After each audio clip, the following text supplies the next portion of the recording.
is going to be a summary of a project that I've been involved in over the last bunch of months to build a high-powered DPSS laser that is based on some 808 nanometer pumps and a vanadate crystal. I originally approached this like many do when you see the low-priced IR pumps that are available on eBay and some of the crystals, gags or vanadates, and you think, hey, I could put one of these things together and maybe save some money over buying a professionally constructed laser. I've learned in the process of building this that that's not the case. That when you account for the optics and the crystals and the drivers and just the time involved in doing it right, you realize that a lot of the Chinese lasers that are out there are a pretty good deal financially. One of the reasons why I would say that anybody who's here who is looking to, say, replace or build their own laser, to replace a source from a standard Chinese supplier such as DHOM or Vashio or CNI or LaserWave, is if they're deciding to do that and they're looking into doing that for this reason, I would say stay away from this. You don't want to go here.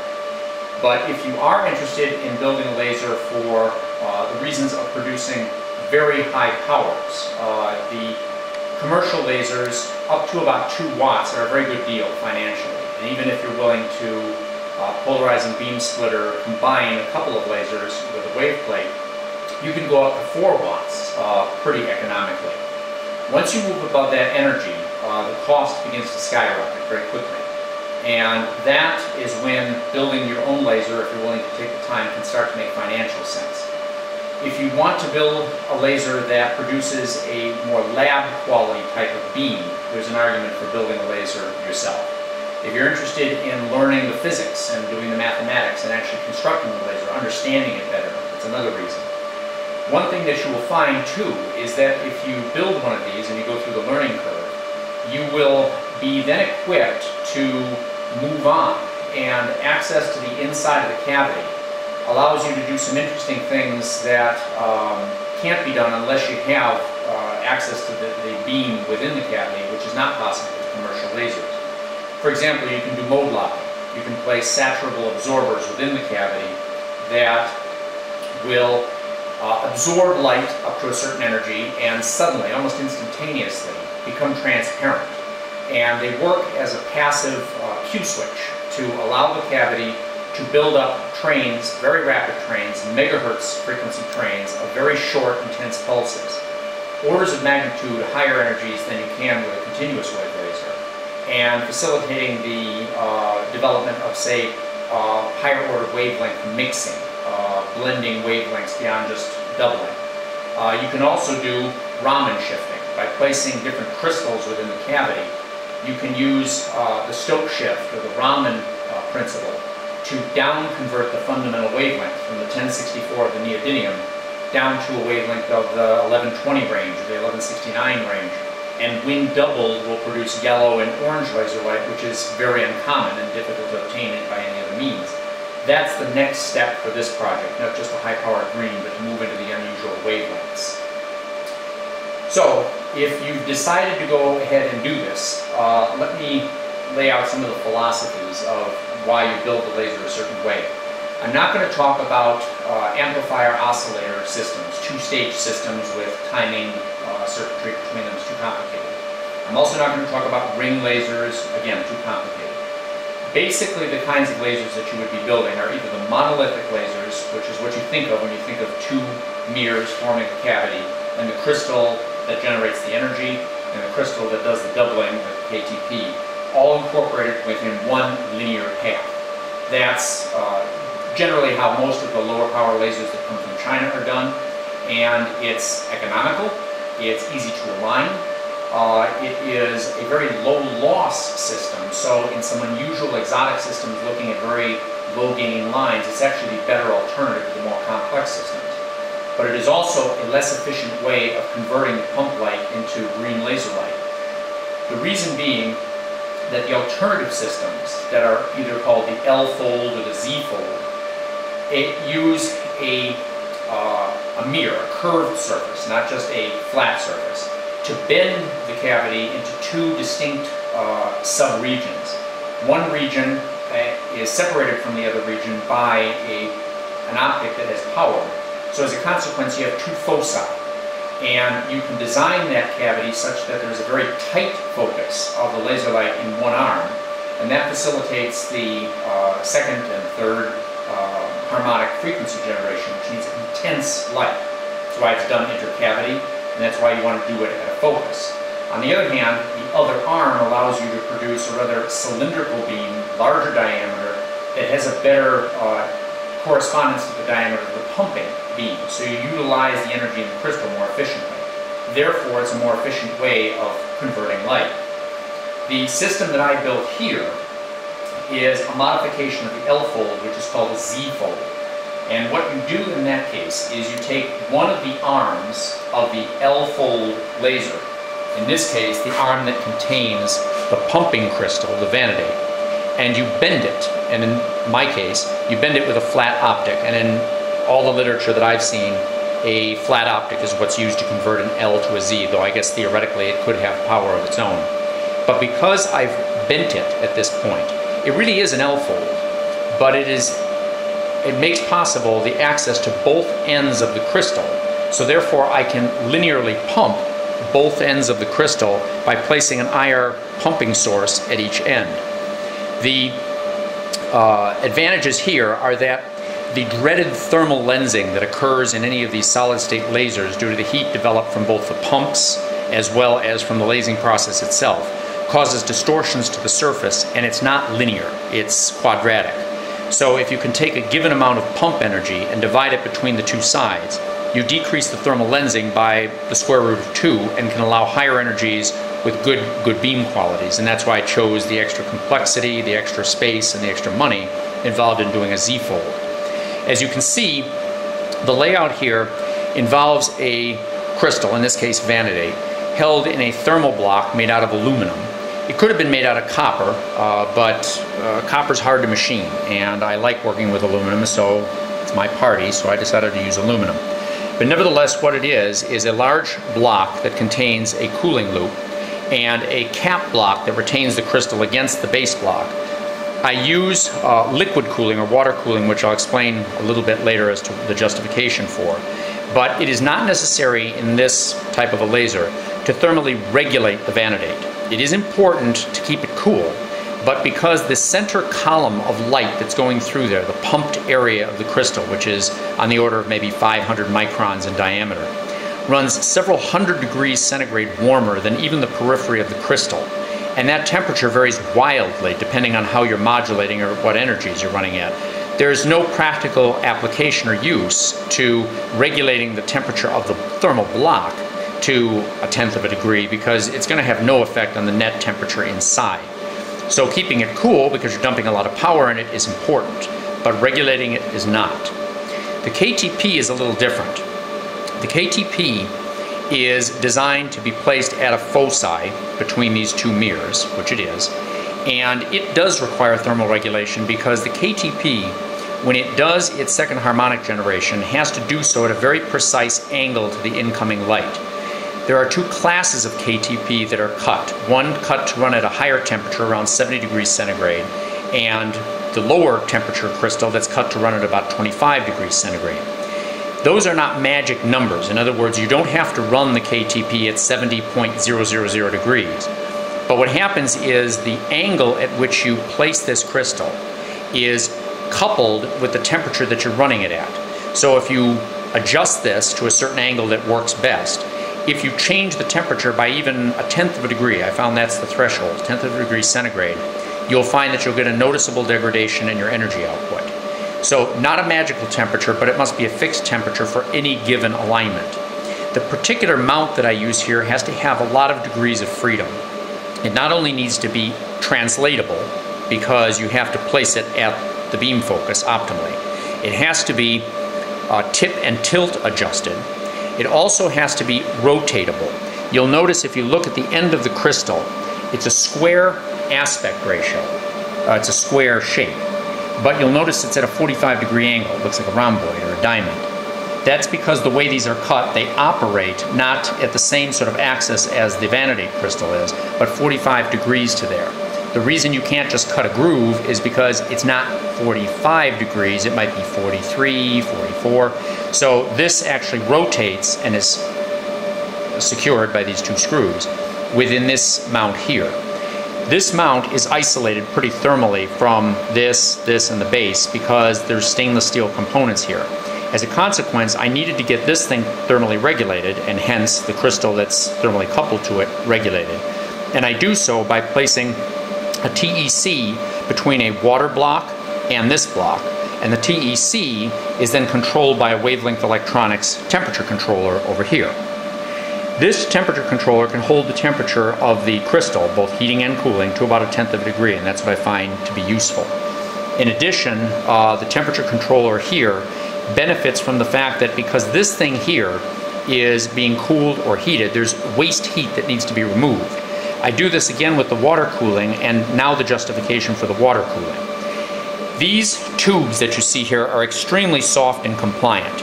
And when you try to design something that has very high thermal conductivity but mechanically is very unrigid, does not couple the surfaces, very difficult to do. You try to think of copper straps or ribbon, it doesn't work very well. Water, excellent. It removes the heat, it keeps the temperature of the heat sink side of the TEC at a very constant temperature, room temperature, but it provides no resistance to the alignment of the crystal. Similarly, the cap block for the Vanadate. This cap block has to be very compliant because it's pushing down on the Vanadate to keep it pressing against the indium film that holds it in place. If this was a rigid tubing, it might produce torques that could potentially unevenly load it, even crack the crystal. So again, very compliant, it moves easily, it doesn't produce any kind of resistance to the even clamping pressure that you need to apply.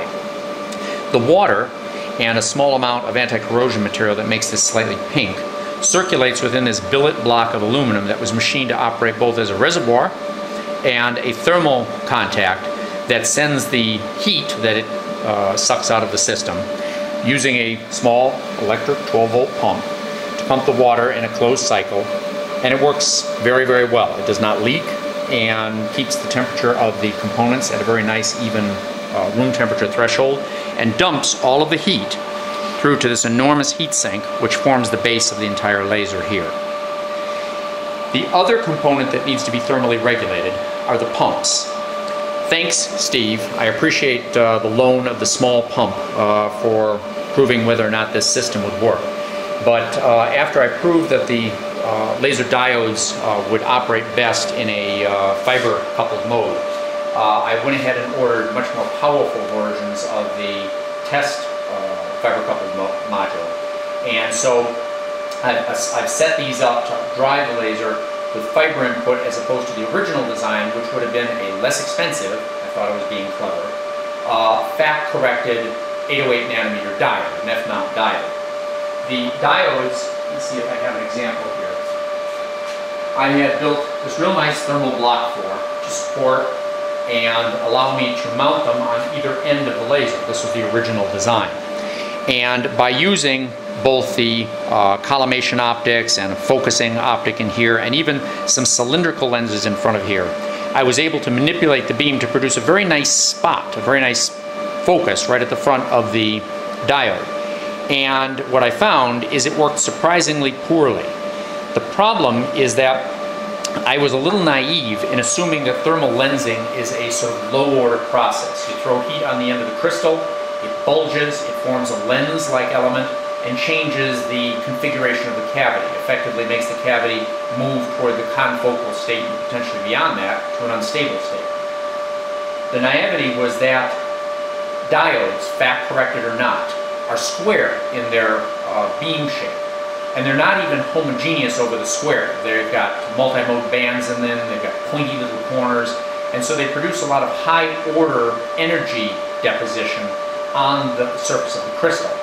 And so the crystal produces a pretty accurate mapping of that thermal loading and goes from a 20th wave excellent surface to this bumpy, irregular surface that, as soon as you add a few watts to the crystal, becomes unstable, produces a lot of multi-higher mode aberrations, doesn't work. So I got a couple of 10-watt diodes that I don't need. The fiber, despite the inconvenience of running it, does the job of homogenizing the laser. There's several diodes within the module.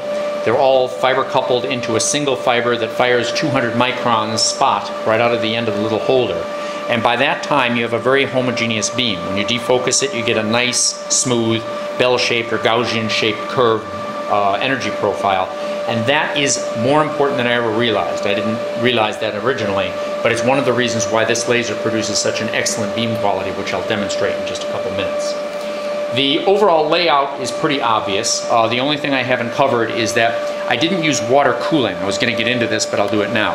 I didn't use water cooling for these because thermal regulation of the diodes is important, but it's not as critical to be as precise as it is for the KTP. The reason being, the acceptance wavelength of the Vanadate is broader than YAG, but still it's not very many nanometers wide, maybe 3-4 nanometers wide. It's a bell-shaped curve. The output of the laser diodes also is a bit of a curve. It's not perfectly narrow. These aren't narrow frequency outputs. And those two curves don't necessarily correspond. The manufacturing tolerances allow these to be a couple of nanometers off of 808. They may be 805, they may be 809. And so as a consequence, to get the best overlap, best absorption, you want to bring the temperature up to what's going to produce the best absorption. And you want to hold the diode, depending on how you're loading it, at the same temperature.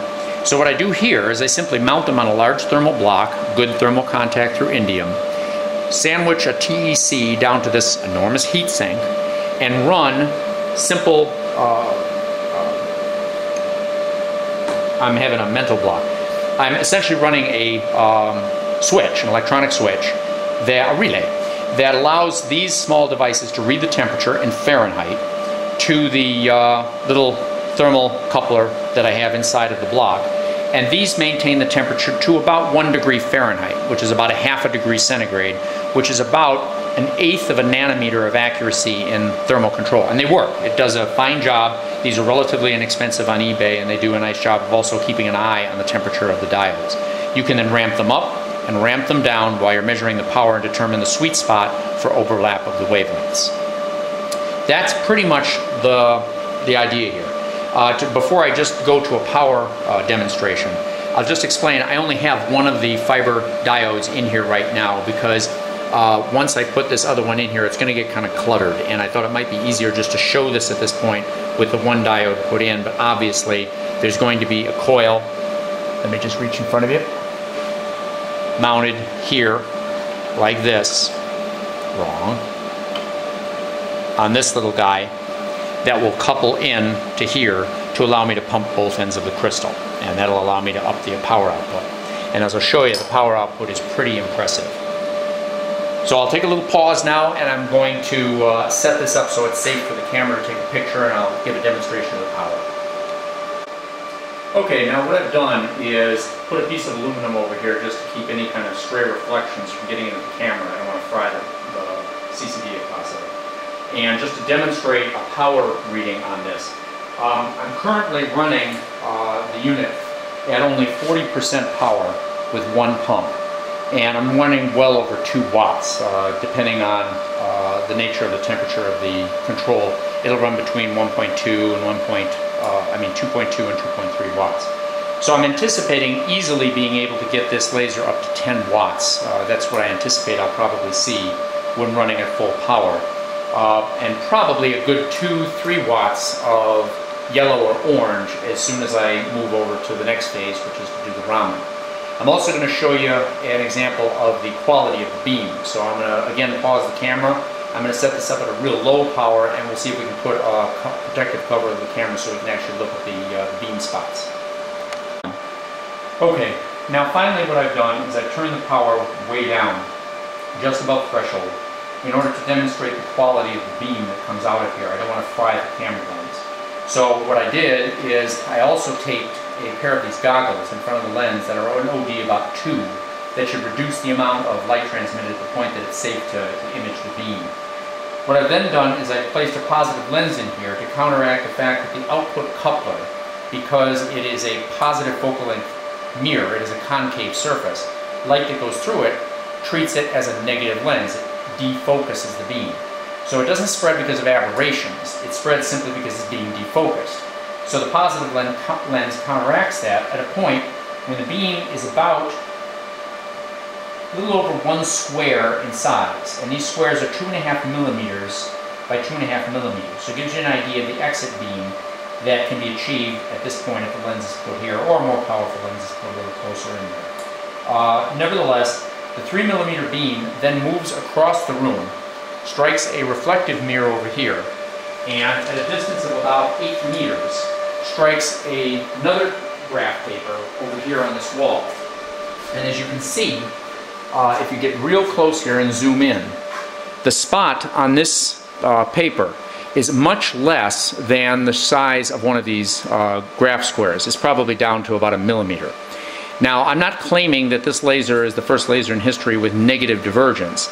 But what this is we're within the Rayleigh length. We're basically able to focus a 3 millimeter beam that at 8 meters is still reducing in size. You have to go out to about 50 meters or so before you even see some divergence with this.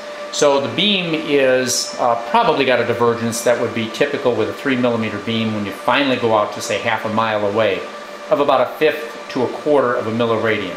About 4 to 6 times the best lasers that you will get for the more cost-effective, from the more cost-effective sources in China. I've been very happy with the laser. The project has worked out pretty well.